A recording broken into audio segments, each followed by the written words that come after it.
I'm just stubborn, man. I just never give up. I mean, there's no world where I ever would have quit. When I was 11, I just said, I'm going to be a YouTuber. I'm going to die trying. And I meant it. And there was like, even if no one still watches my videos to this day, I would still. And so people hate it, but I'm just the most competitive, stubborn person you'll ever meet. And I just never give up. I'm 26 now. I can't really remember life before YouTube. Like my earliest memories are basically when I started making videos. I found out that when I was at a young age, probably around 11, that there were YouTubers that are making hundreds of thousands of dollars a year. And I was just like, oh, that's it. Like It's just the money. Yeah, of course, because back then we didn't have money and I really wanted to take care of my mom and just my family in general. So it was like everything. It was like, this is what I love doing. I've never had as much joy doing something as I do this. Plus I could see a path where I could actually retire my mom, take care of her, pay her back for, you know, all the nights she worked so long so we could live comfortably and things like that. So one thing that irks me is when people try to like put someone's motivation into like one little bucket. Like we're very complex creatures and like, you know, you have a girlfriend. I would never say, oh, you just like her because she's pretty, but you like her because she's pretty, but you probably also like her because she's smart. You probably also like her because, you know, she's fun to be around. She likes similar shows, blah, blah. You probably, if we sat here for 10 hours, you could probably give me 1,000 reasons why you like your girlfriend. Yeah. So it's very annoying when people try to put why you like doing a certain job or building a certain business into one bucket. Oh, you just do it because of money. What if I do it because I like money and I enjoy it? And it's a way to do this. And it's a way to communicate with people and community and these other things, you know what I mean? And I think that's a common flaw we try to do. It's like, it's not that simple.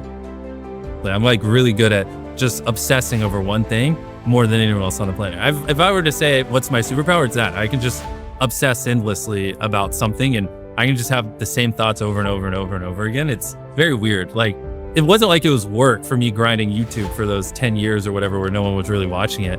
It's just like kind of who I am.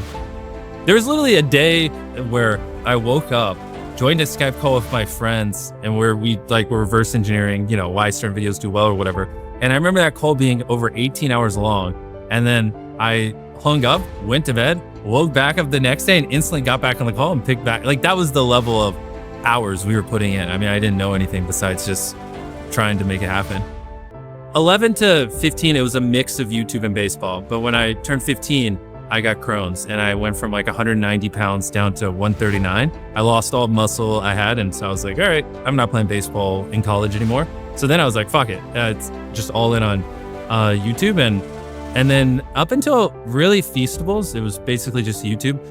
I never thought I would find like this kind of love for I thought it was specifically video making, but I have found over like the last 2 or 3 years, just in general, I just enjoy entrepreneurship and I've been really deeply loving getting like obsessed with Feastables and other things. And so, which was very weird. Like when I first started a chocolate company, it was like kind of a side thing. But the more I started to work on it, I got a lot of the same highs I got when I was making videos, just in different ways. And so now I'm like, I know way too much about the chocolate industry. I'm like, it's pretty crazy. I never imagined I would have put the thousands of hours I've poured into building Feastables. And so I think just in general, I just really love solving consistent, complex, hard problems. I think that's like what gets me out of bed, and like the harder the problems, the more exciting it is.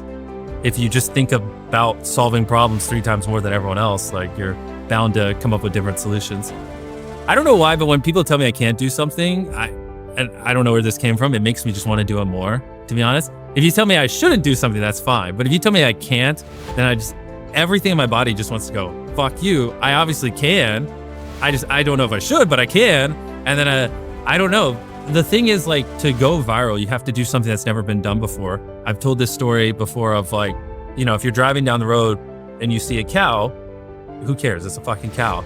But if you're driving down the road and you see a purple cow, you're like, you've never seen that before. And it's something you weren't expecting. You're going to go, holy shit. And you're going to go tell your friends about it. You're going to remember that. You'll probably even think about it randomly once every couple of years. Why the fuck was there a purple cow? And it's like, it's the same thing. Just one was a little purple. And it, like, you can apply that same analogy to ideas. Like when you're scrolling through social media to find a video to watch, there's things that, you know, have been done before. You've seen, you know, roughly similar to stuff before. You're just going to scroll past it. You'll never think about it again. Just like you'll never think about a fucking cow on the side of the road.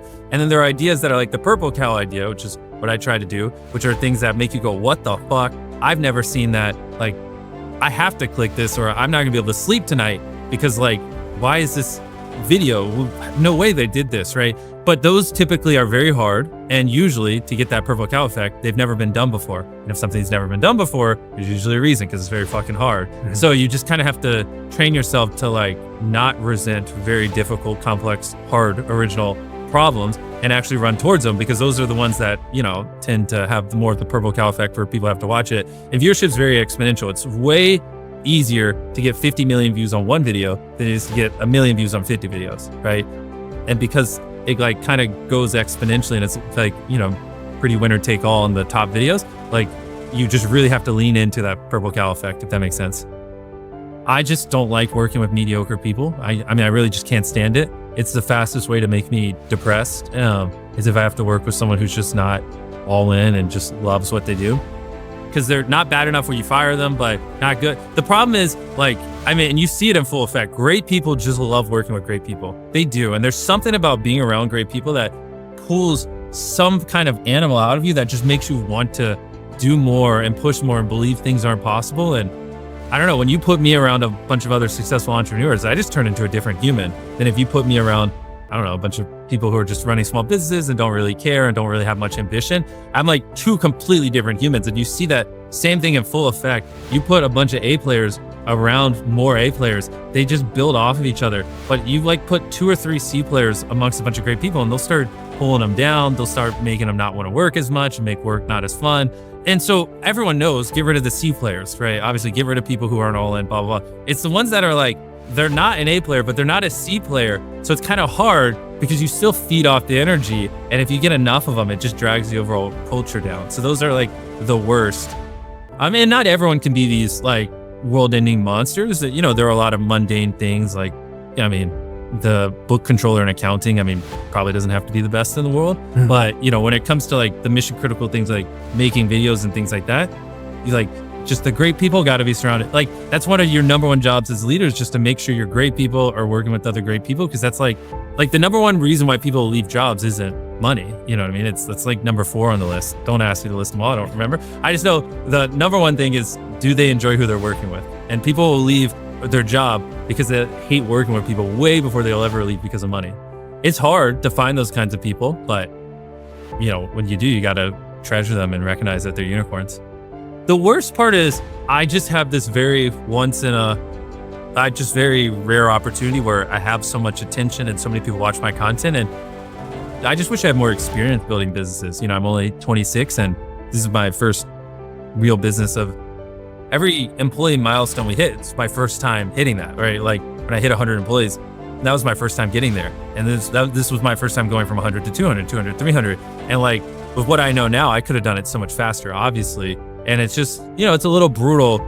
Scaling Feastables from, you know, 0 to 100 was way easier than doing my production company, because I had been through the ringer before and I learned a bunch, and I get better with time. And it's just honestly, the most annoying part is just ignorance, right? Like, because a lot of mistakes I make, I look back and I'm like, oh, yeah, I probably should have brought in people with more experience working at a larger company earlier here. I waited a little too long here. I probably should have. And it's just like brutal, because if I had known these things, I'd be way further along. But I mean, that's just how you learn. You just got to make 10,000 mistakes.